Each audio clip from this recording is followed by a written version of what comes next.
Hey guys, how are you? Welcome to my page, Tie by Kadis, and I wanted to kind of go over some things that I've been implementing and really getting some great results. So I thought I'd just go ahead and share it with those who are following me on this page. Um, and in this short video, I'm going to talk about five simple steps and kind of expand on each step on how to increase your check if you're in network marketing. If you are just joining, please subscribe, follow my station, give me some likes if you like anything you hear. Please share it, and I appreciate any comments. And I'm going to be asking some questions, like if you're interested in more topics of this subject matter, please share it. Give me some hearts if this is a topic that you have been interested in. Give me some crowns if you're into network marketing. I like to kind of see what's going on and what have you.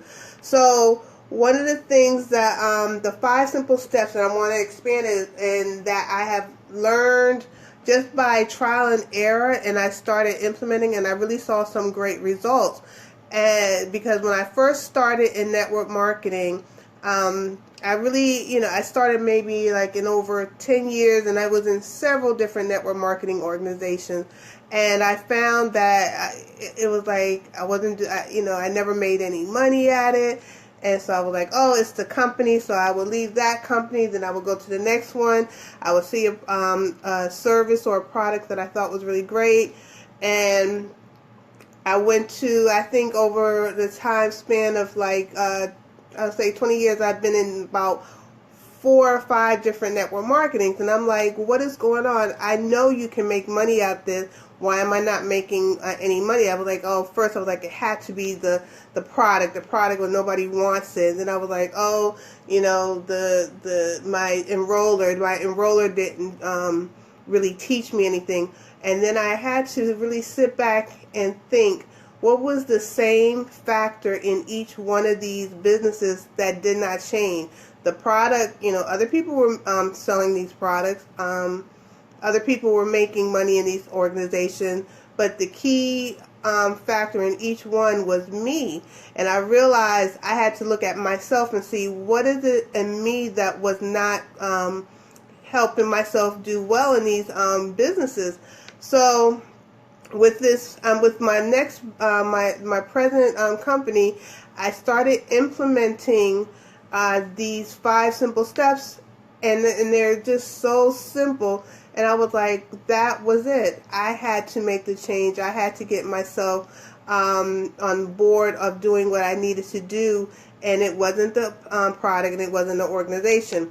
So the first step that I found that in helping my success with my present business was to expand my knowledge. And you can do that in many ways with expanding your knowledge. I had to really take the time and do a lot of self-development. I engulf myself in my organization. I eat, breathe, think everything about my company, my business.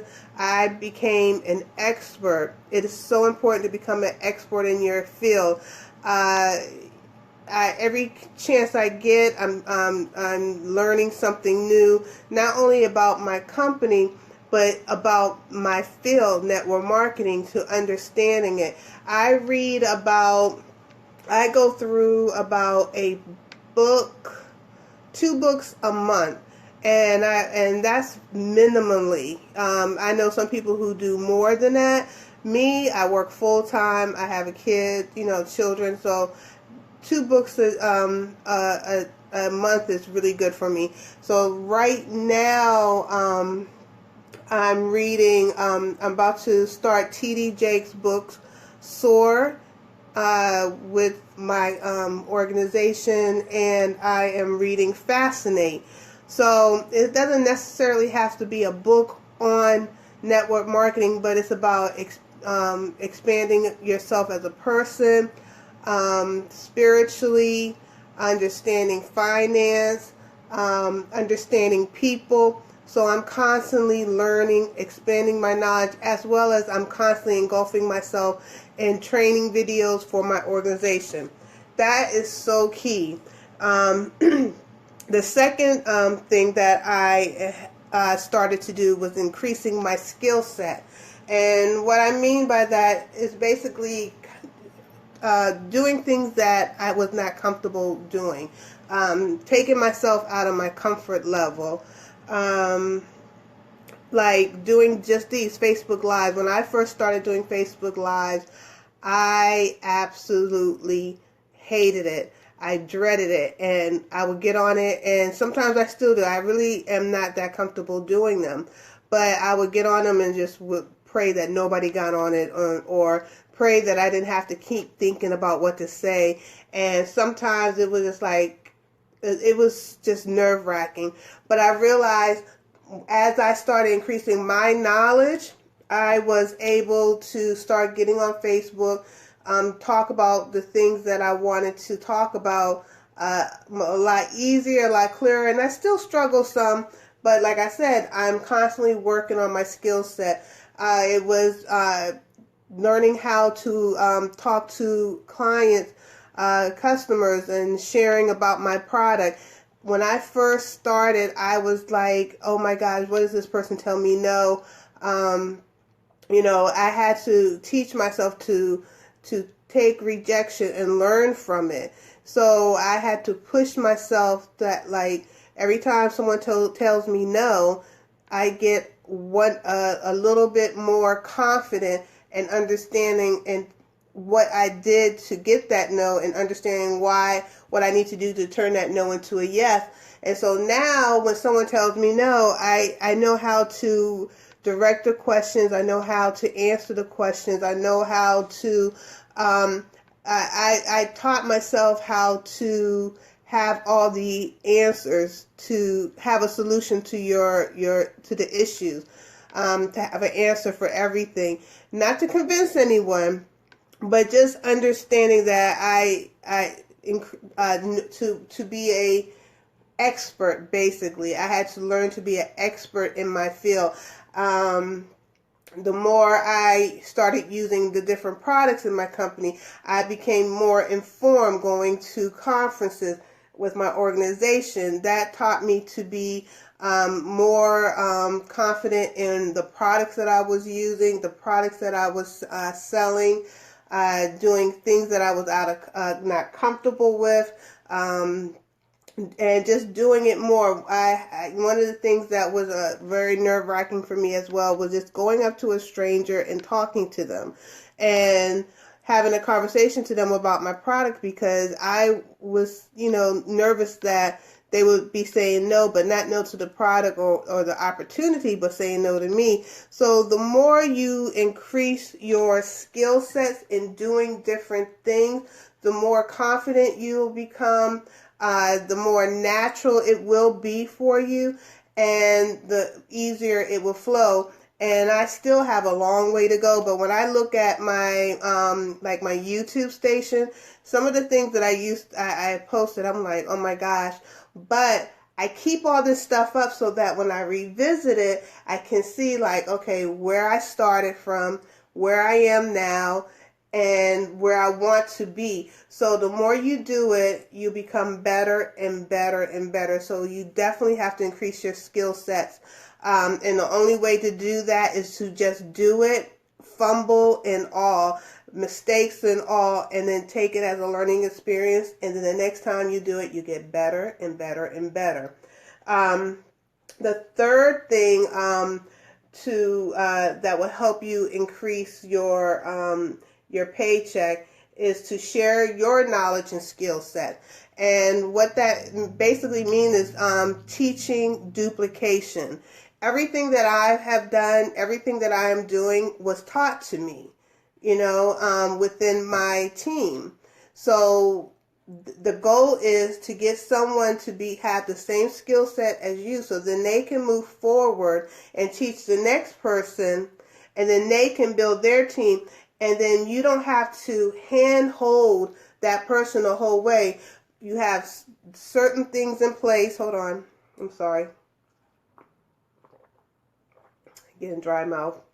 But you have certain things in place. So creating duplication, simple steps so that someone else can duplicate it, and then you don't have to worry about hand-holding your team, because now with network marketing, the goal is to be able to enroll that person, teach them the skill set, and then they in turn can do the same thing, and they'll grow their team, and then you can move on to the next, and that will definitely increase your set, because your check, because if everyone has the same skill set and everyone is getting success, everyone wins, and that will help everyone increase their check, which is what is network marketing 101.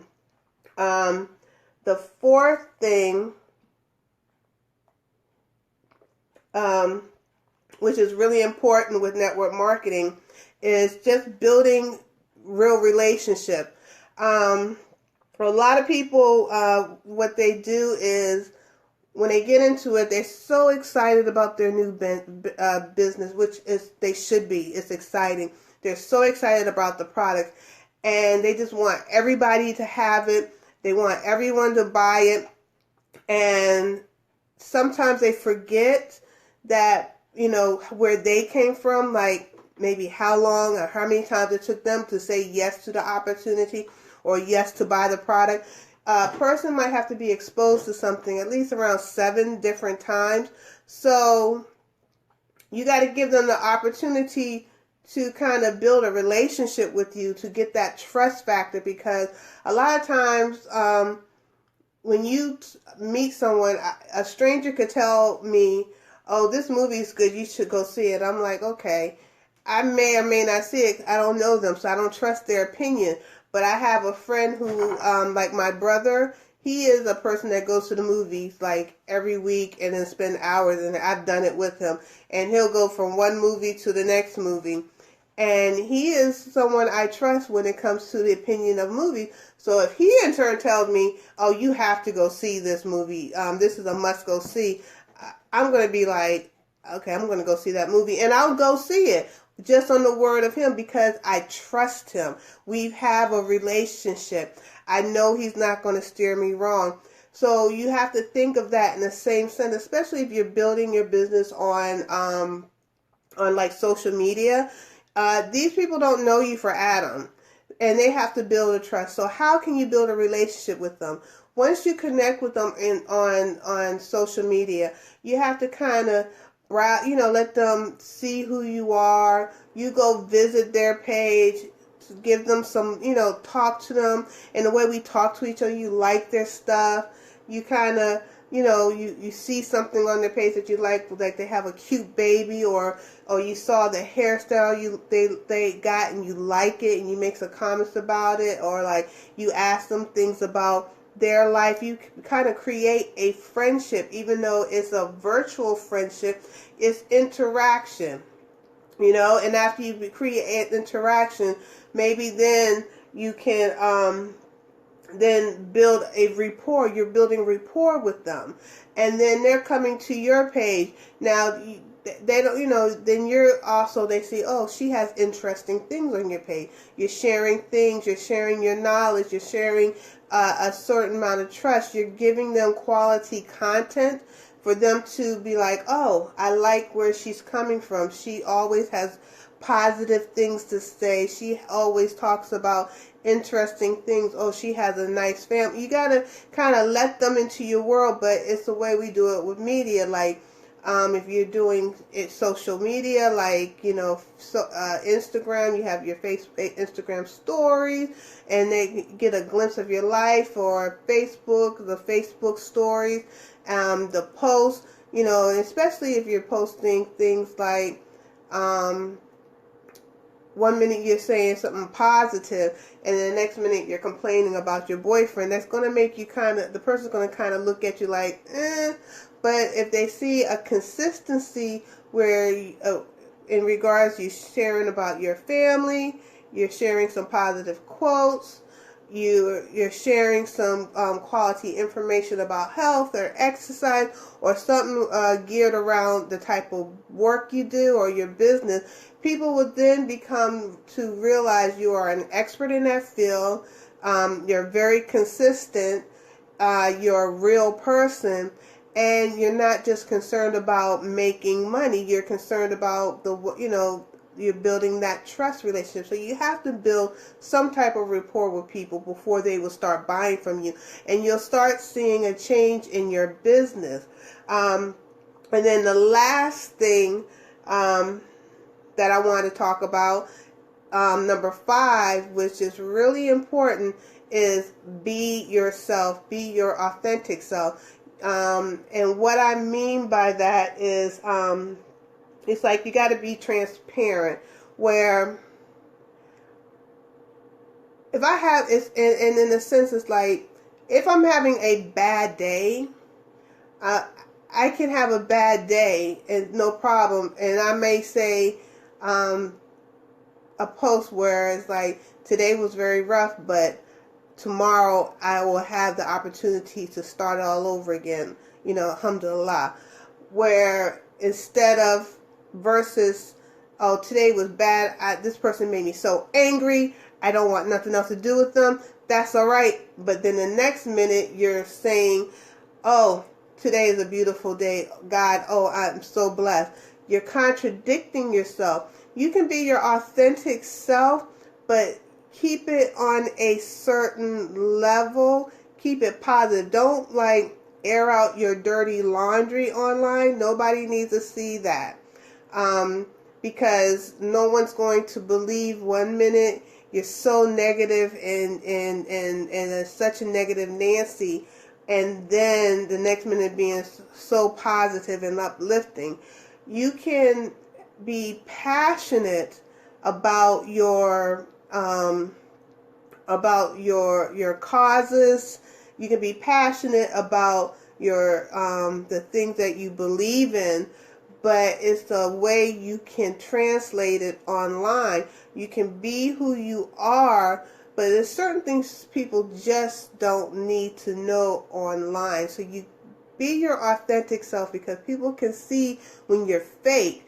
Because if you're not a positive person and then you try to pretend to be a positive person online, people can see through that. If you pretend to be a caring person but you're really not, people can see through that. So be the authentic self, but make sure you are developing yourself to be that authentic self, because we're all striving to be better. We all have flaws. I have my flaws, and I do share my flaws, but I also share that I'm working on it. I'm a work in progress. But people who have met me in person that are my friends online, and after they meet me and we talk, the first thing they say, because I'm being my authentic self, is, I'm so glad to meet you. You are just like how you are online. Yeah. Yes, because I'm very mindful of that, because people can see through it. So when they meet you, make sure you are portraying who you are. And if you're not that person, then maybe you need to develop yourself some more. And so those are the 5 steps of 5 simple, they're really simple steps, but you just got to do it. And since I started doing this, it has definitely done a change for my business. And my goal is to help as many people in regards to helping them grow their business with these 5 simple steps. 1, expand your knowledge. 2, increase your skill sets. 3, share your knowledge and skill set, which is duplication. 4, build relationship. Don't just jump in someone's inbox and start saying, buy my product, buy my product. Don't become a poster board for a product. Actually be a person that's concerned, want to build relationship, get to know people, understand them, and want to truly help them and not just sell to them. And 5, be your authentic self. Be who you are. Let it translate onto your page, onto your posts, into your lives, who you really are, because people can see it, and you will see your check grow. You will see a difference in your business. So I hope this was, I'm working on my English. So I hope this was helpful, and, sorry, thirsty. And that, it's something that you can, implement into your business, into your network marketing business. And if you like what you heard, please subscribe to my station, follow my page, give me some likes, share it, and you have a wonderful and blessed day. And thank you for taking the time out to listen to me. I'm Kiddes, Sister Leah, Empress, anything you want to call me, long as it's queenly. And I hope to see you guys soon. I will try to do these videos more often. I'm still working on my scheduling and how I'm going to do all that, but I hope this was helpful, and you have a blessed one. Peace. Assalamu alaikum.